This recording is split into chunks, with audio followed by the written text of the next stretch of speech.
In the name of Allah, the most compassionate, most merciful, most gracious. Let me thanks once again Almighty Allah for being fine and healthy. Dear students, Assalamu alaikum. Hope that everyone is fine and doing well along with your daily activities. Today we will be talking about lecture number 17 regarding the topics of emotions. So, what is emotions? What are the common expression of emotions? And what is the characteristics of emotion, and so on? We will discuss about this. If you have any questions regarding the topics, let me know through the WhatsApp number. You can have your message there and let me see it and to give you the response on the spot.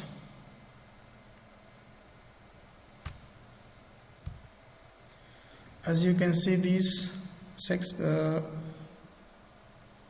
images in which you can see the person showing expressing their different sort of emotions through their facial expressions. So this is what they are conveying their message to the other peoples, that others should respond accordingly to the emotions of a person. If a person is a pleasant moment of life, so let be pleased with him. If a person is an unpleasant moment of his life, and you see his or her facial expressions, that is conveying a negative message with his sadness over his face, so we have to do the same just to convince the message that if you are unhappy, in the same response I am giving you the response of sadness, but I am not killing your emotions by laughing at you at the time when you are serious or when you are having problems. Why should I laugh? Why should I behave in a way that kills your emotions? So mainly emotions are the message that we are passing from one to the others. It is could be a sort of non-verbal communication as well. So this is different types of emotions in the images you can see. Emotion माना हायाजानी बुदन हायाजानी शुदन एहसास माना दارد. توسط emotions ما وقتی که بخواهیم پیغام و مسیج به دیگران برسانیم، میدانیم از توسط emotions از چهره خودش و از طریق مختلف میدانیم ما پیغام خود را به دیگران برسانیم که ما در کدام حالت هستیم، در حالت خوشی هستیم، غم هستیم، قهر هستیم، تعجب هستیم، در کدام حالت هستیم که باز دیگران مطابق اینمو عکس العمل خود را نشان بده.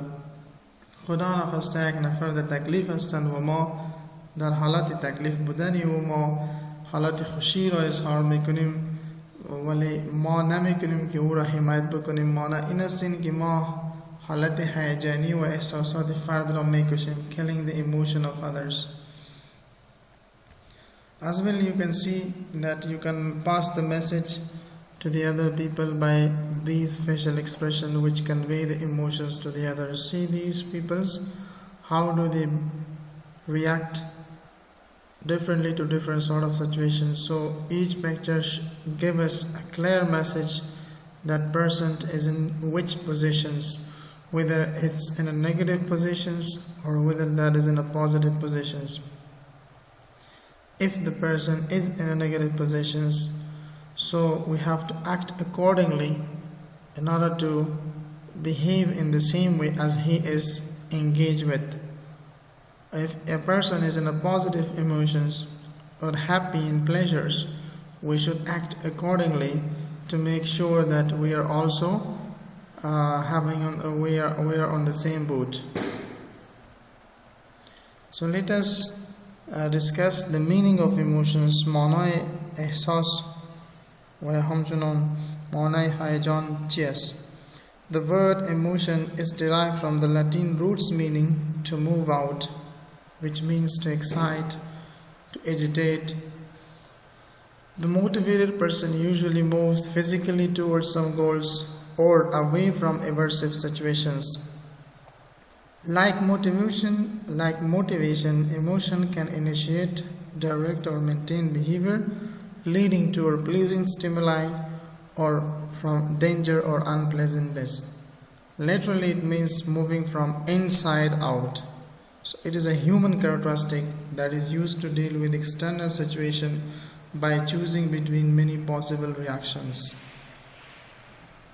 معنای emotion یا احساس هیجانی خود از یک کلمه لاتینی گرفته شده که معنایش است to move حرکت کردن است یا چیزایی که در درون ما و شماست او را ما بیرون میکنیم. مثلا احساس خود را به دیگران ما اشکار و واضح میسازیم، چیزی که در ذهن و قلب ما هستند، در داخل بدن فکر ما هستند، او را وقتی که به دیگران ما احساس خوشی و رضایتی و تعجب و چندین احساس به دیگران ما نشان میدیم، ما از کلمه ایموشن یا هیجان یا ایموشن استفاده میکنیم که معمولا ما میگیم به شکل ظاهری ایموشنز ما را با طرف هدف خود را سوق و راهنمایی میکند و یا همچنان ما را از اون حالتی که خطرناک است، اون حالتی که بسیار دشوار است برای ما شما مشکل است در حالت خطر و تهدید باشد، ما را از او دور نگاه میکند. So this is emotions. Either physically we move forward to achieve the goals or we get back or giving away ourselves from the aversive situation that may be danger for us. So it is a human characteristics. It's used to deal with external situations by choosing between many possible reactions.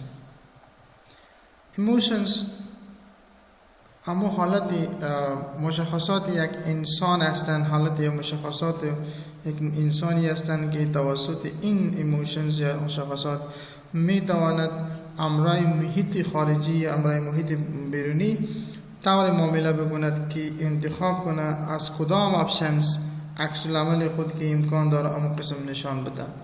طوری که ما محیط را ارزیابی میکنیم، محیط را میبینیم. اگر محیط ما منفی بود طبعا ما خود را به هدف این که برای ما ضرر نرسه، اما محیطی که ما امرایشان رو بروشیم محیط اکسترنل برای ما کدام تکلیف پیدا نکند، ما از اون مخونت خدا بیرون میکشیم. Emotion tell us that engaging an external environment which is almost negative for you, you have to keep yourself away from such situations. The same if the external environment, if that is a positive, so it do tell us that you have to choose the options to go ahead and show the reaction accordingly because the situation is normal for you, so you could be engaged for achieving of your goals and targets. So learn by the emotions. We're learning that learn from family and other sources. A healthy emotional stage can help the individual to experience the best of everything and to deal with bad circumstances in a more mature way.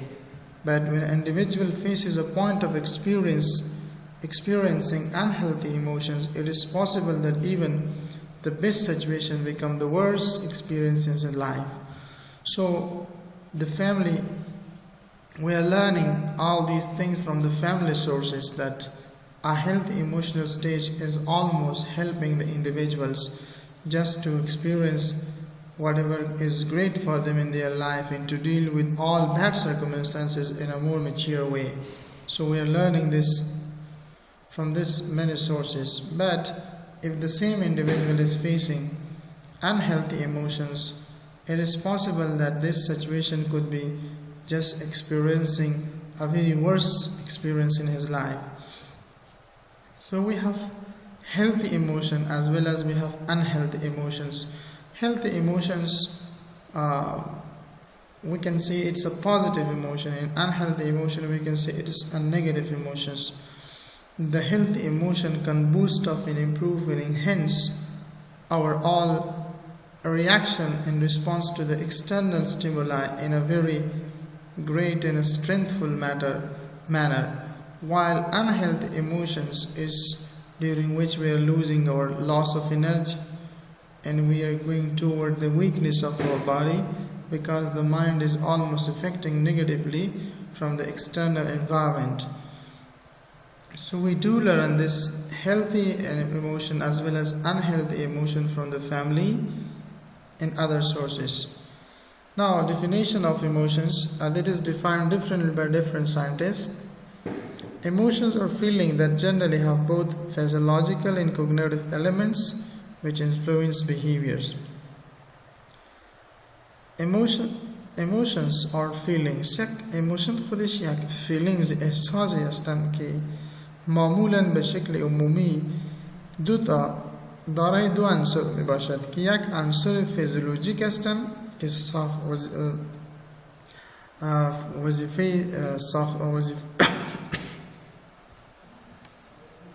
که یک از معمولا دو تا وظیفه در اینجا داره که یک وظیفه فیزیولوژیکال هستند یا کوگنیتیو الیمنتس هستند که هم ما عکس العمل به شکل بدن ما شما فیزیولوژیک داخل بدن ما یک عکس العمل خود را نشان میده و هم کوگنیتیو است که هم از لحاظ فیزیولوژیک بدن در اینجا مصرف کار خود هستند و همچنان از لحاظ فکری ذهنی ما هم در اینجا مصرف کار خود هستند تا که فعالیت خود را انجام بده. انمی دو حالت امو رفتار و رویه یک انسان را باز سرشان تاثیر میکنه، باز انسان هم قسم عکس العمل نشان میده. Emotion is considered as a building blocks of personality. Building blocks of personalities. شخصیت سازی انسان خود احساس انسان هستند که شخصیت سازی انسان را میکند.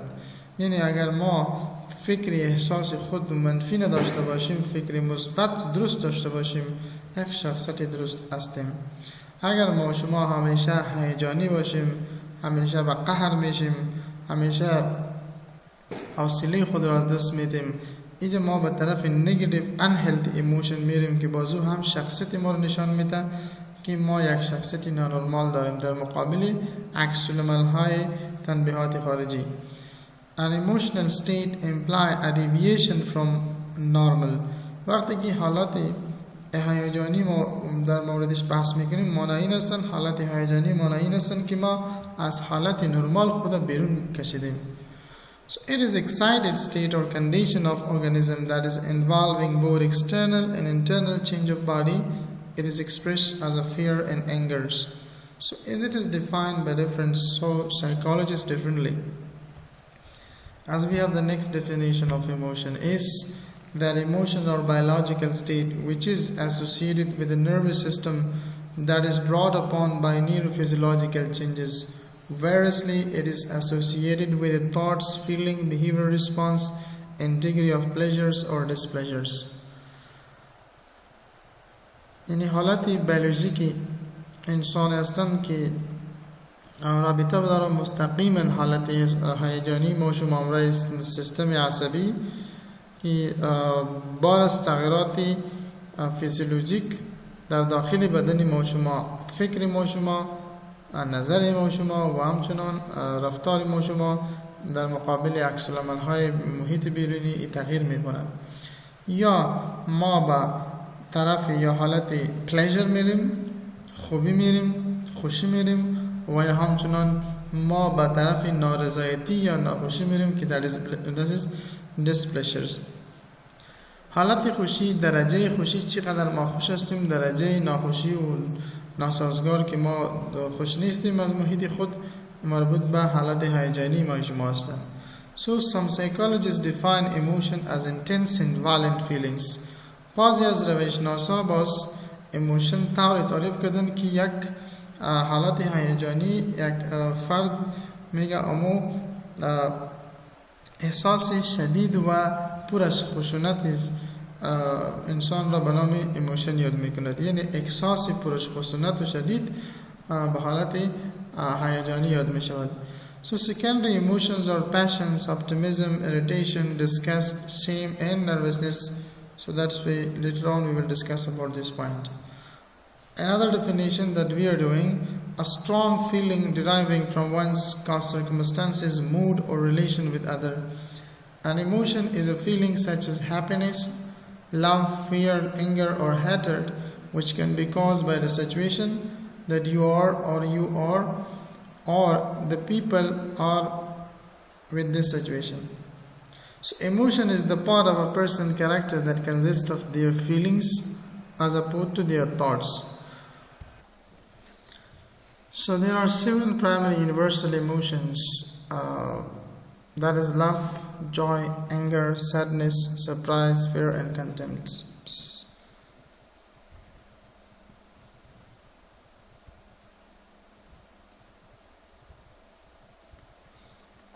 In psychology, emotion is often defined as a complex state of feelings that result in physical and psychological changes that influence thought and behaviors. As earlier we discussed that we are having only 7 types of emotions, which is anger, fear, disgust, happiness, sadness, surprise and contempt. از لحاظ روانشناسی وقتی که ما هیجان، حالت هیجانی یا احساس رو تعریف میکنیم میگیم که یک حالت مغلق احساس هستند که در نتیجه آن ما برخورد فیزیکی و برخورد روانی را دیده میدانیم که این برخورد فیزیکی و برخورد روانی باعث میشه که بیهیویر یا رفتار انسان و رفتار ما شما را تغییر بده که مطابق او باز انسان عکس العمل خود را نشان میده. Physical or psychological changes that influence thoughts and behavior. داری ما گفتیم که ما 7 نوع حالات هیجانی یا احساس را داریم به شکل یونیورسال یا گلوبالی که خود انگر، قهر است، فیر، ترس است، disgust، چیزی که شما حسد، کینه، نفرت و چیزها هستند، happiness خوشی است، sadness خفگان است، surprise تعجب است، contempt تحقیر و حقارت است، اهانت و تحقیر بودن، خجالت بودن. این حالت دیگری افنا از حالت هیجانی ما شما در دنیا داریم. بادهی که هستند بسیار the most powerful emotions are nostalgia and love are the most powerful emotions one can feel and express. Nostalgia means being unhappy for the old days, for the great day that which has passed. خفه بودن پشت اون روزای بهترینی که شما در زندگی شما تیر شده و یک احساس به نام نوستالژیا یاد میشه. یا هوم سیکنس، یا پشت خانه شما دلتنگ میشین، پشت میهن خود، پشت کشور و میهن و فامیل خودتان وقتی که شما خفه میشین و پشت او را یاد میکنین اونمو به نام نوستالژیا میشه. یعنی the most powerful emotions، قوی ترین احساس و حالت هیجانی ما شما که هستن و love and nostalgia هستن. So love and nostalgia. While variety of emotion، ما چند نوع از حالات احساسات را داریم یا مختلف نوع emotion داریم که positive human emotions. Positive emotions that lead one to feel good about oneself will lead to an emotionally happy and satisfied result. Some of the positive emotions are hopeful, confident and peaceful. Positive emotions are hope, empathy, happiness, euphoria, joy, gratitude, pride and desire. These are all the example of positive emotion which give us a strength and energy and a confidence, and we are very much hopeful for our futures. So that is called positive emotions. یعنی فکر مثبت می تواند که زندگی انسان را طولانی تر بسازد، ولی فکر منفی می تواند که زندگی فیزیکی انسان و روانی انسان را بسیار کم کند، یعنی مشکل دشوار شود. positive emotions یعنی احساس مثبت می تواند برای ما شما یک زندگی مثبت بده که در اوج ما همیشه خوش می باشیم، همدردی می باشه، ما پر امید می باشیم، ما افوریا داشته باشیم، یعنی احساس بسیار خوشی و جای و همیشه احساس فخر و احساس قدردانی و احترام داشته باشیم. همین که نوع احساساتی که ما داشته باشیم به نام positive human emotions یاد میشه. اگر شما همیشه از این نوع ایموشن استفاده و سریع کار بکنیم، ما میتونیم یک زندگی بهتر را داشته باشیم. while negative emotions, human emotions are also exist in the life, it saps in your energy and undermines your effectiveness. هم انرژی شما را از بین میبره و همچنان مفیدیت و مؤثریت شما در جامعه و در کارهای روزمره زندگیتان کم میسازد. In the negative emotional state, you find the lack of desire to do anything.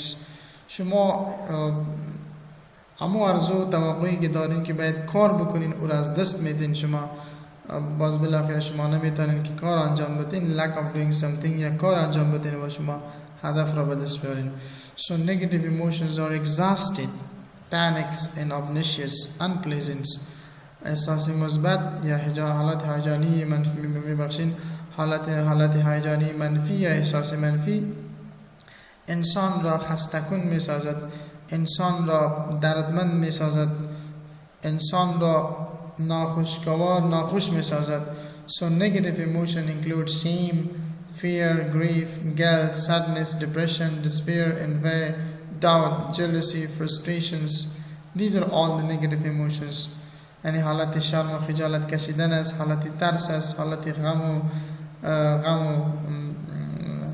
از grief است، guilt حالت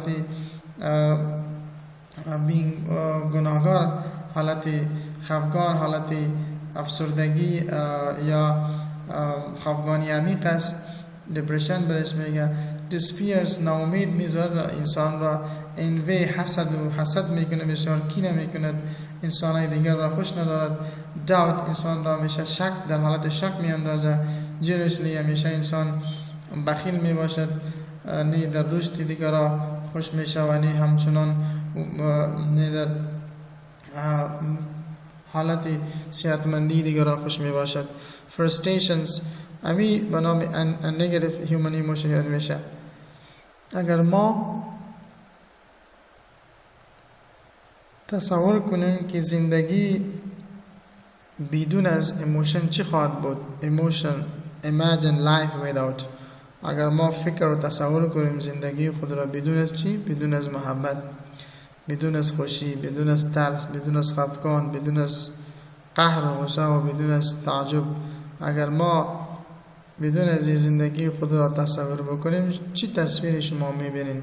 So the life, if you imagine the life without all these words, then it may be very tasteless for you. It may be very much not good for you. So that's why emotions are the building blocks of personality. Emotions are the next thing, that is components of emotions, emotional behaviors. خود emotional behavior یعنی روی emotional که هستن، خود emotion ترکیب کدام اجزا هستن؟ این خود emotion از جای دیگری ترکیب شده.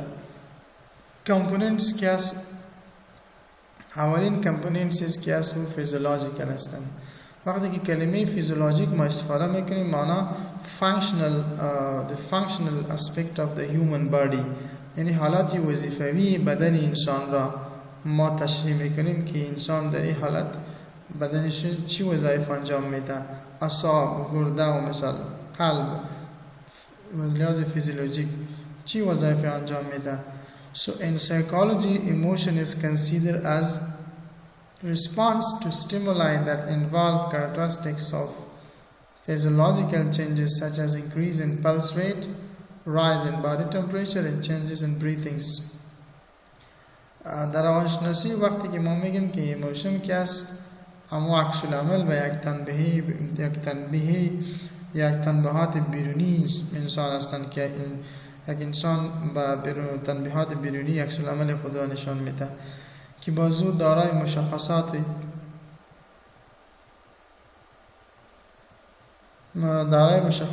خاص می باشد، مثل مشخصات فیزیولوژیک می باشد که در اینجا تغییرات فیزیولوژیک در بدن انسان میاد. مثلا اگر یک انسان ترس بخوره به حالت هیجانی میره، در اینجا ترس خوندن باعث این میشه که نبض انسان، سرعت نبض انسان زیاد میشه، همچنان ضربان قلب انسان زیاد میشه، همچنان درجه حرارت به انسان بلند میره و همچنان در تنفس هم تغییر میاد که اولین ترکیبی اجزای ترکیبی emotional behavior هستند که physiological changes take place. مثلا شما یک خبر ناخوش ناگوار میشنوین، چی تغییرات داخل بدن شما میاد؟ اونمو تغییرات اولین کامپوننتس emotional behavior هستند که بالاخره ما اونمو تغییرات بدن ما را وادار به این میسازه که ما عکس العمل مطابق اونمو استیمولای یا تنبیه که انسان امرش رو برشته و مطابق ما فعالیت خود انجام بدیم. That is physiological. Second, behaviorals. So this component has been called the outward expression of our emotion. For example, body gesture, facial expressions, in our tone of voice. These display what emotions we are feeling. یعنی صدای ما شما که هستن خودش یک دیسپلی هستن که احساسات ما شما را به دیگران آشکار میسازه که وقتی که ما صدای ما درست نباشه، مثلا صدای بسیار غمگین باشه، پس ما ببینیم که انسان در حالت غم هستن. مثلا اگر انسان صدایشان بسیار روشن‌تر و بهترین باشه، پس ما میگیم که کدام مشکلی نیست، انسان این فرد حالاتشان خوب هستن. یعنی دوم ترکیبشی هستن وقتی که فیزیولوژیک تغییرات میاد، اما بعد از دوم تغییر ما عکس العمل خود را توسط عضلات خود بیهیویر خود را نشان میدیم، عکس العمل خود را نشان میدیم. And finally, cognitives. This component is how we interpret certain situation or stimulations. This determine which emotion our body will feel. که باز کوگنیتیو بازی کامپوننتیز هستند که مغز ما شما، ذهنیت ما شما این را تفسیر و ترجمه میکند که ما با در حالات مختلف عکس العمل های مختلف را نشان بدیم. یک چی نوع عکس العمل در مورد یک مسئله و در مورد یک حالت محیط بیرونی که ما برش رو بروش میشیم او را نشان بدیم، چی نوع عکس العمل نشان بدیم.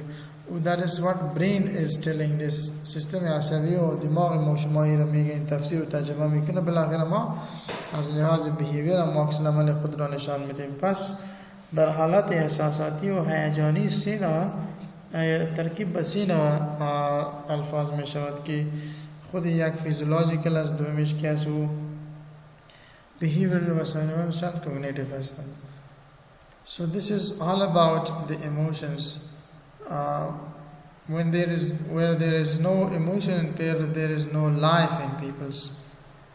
جایی که احساس حالت هیجانی نیست، اوجا انسانیت نیست، اوجا هیچ چیز هم باز وجود نداشته می باشد.